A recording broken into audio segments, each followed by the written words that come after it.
Hey guys, I'm going to share with you one of my favorite hobbies. I started it when I was young, like 11 or 12, and I still do it today, and that is painting nails.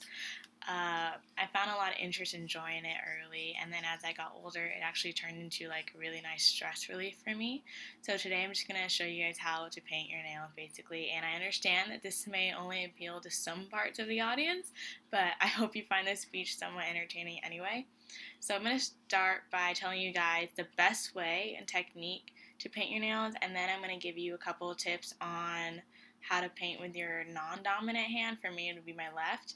And then last, I'll show you how to do one of my favorite designs, which is just a simple little flower. And this is it right here. And yeah, let's get started on the first one then. So the first thing you want to do is basically clean your nails really well and also file them down and cut them to your desire. And next you want to start with something called a base coat. This is like a clear color. You just put it on first and you kind of put it on just to protect your nails and to keep it from turning yellow or staining or chipping easily. And then next you're going to pick a color. And then for the next few steps, I'm going to switch over to another screen because I can show it better than telling it. So when pulling out the brush, I like to do a little swirly motion to get the excess nail polish off the brush. So you begin at the bottom by the cuticle and work your way up, and then do the same on the right side and then the left side. And you're welcome to do multiple layers if you want to make the color darker, just make sure not to get it too thick. So next I'm going to give you a couple of tips on how to paint with your non-dominant hand. One thing people commonly do with their non-dominant hand is try too hard to make that hand do all the work when painting your nails. Basically, that's not the best way to go. So one tip is to let your dominant hand make most of the movements. Even though it's not holding the brush, it can still do more of the movements. Once again, I can show you better than I can tell you. This method is the way I like to do it. Basically, all you do is tilt your dominant hand side to side. So all your left or non-dominant hand has to do is simply just stroke straight up and nothing else. And then when you're done, clean the edges with a toothpick or a thumb because mistakes will happen. And that's it.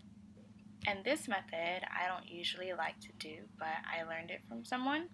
So basically all you do is pull down your dominant hand and have it do completely all of the work. So your left hand is doing nothing but simply staying completely still. So now that I gave you the tips on how to paint with your non-dominant hand, the next thing I'm going to show you guys is how to do a flower design.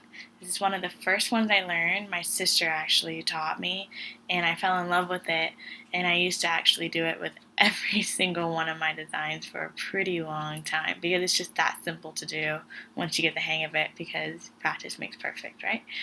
So first, all you need is a color of your choice, first of all, and I'm using white, which is, I don't know, pretty simple. And then next, all you'll need is a toothpick and a bobby pin, which I'm pretty sure everyone has, or at least every girl. So let's get started. So when you take the white, it's important to wipe off all the sides and do the little swirly thing that I did. And then you're going to do 4 little dots in the shape of a square. Be patient with it and do the size that you want to. Make any adjustments as you want. And then you're going to take the toothpick. This one's probably the trickiest, but it's not too bad. So you start the bottom corner towards the middle of the circle and scrape upwards. So you want to go like halfway through the circle, kind of like the radius of each circle or petal. And you can also scrape it in between each step so you don't get any paint anywhere on the flower. And then next you're going to pick a color, any other color, or you can use white as well, or whatever the flower is. So you take your bobby pin and you just put a little bit on the edge. So this is to make a perfect dot in the middle of your flower. So you just lightly poke it in the middle, and then that is the end of your flower. So just those 3 easy, simple little steps will get you a cute looking flower, and you're done.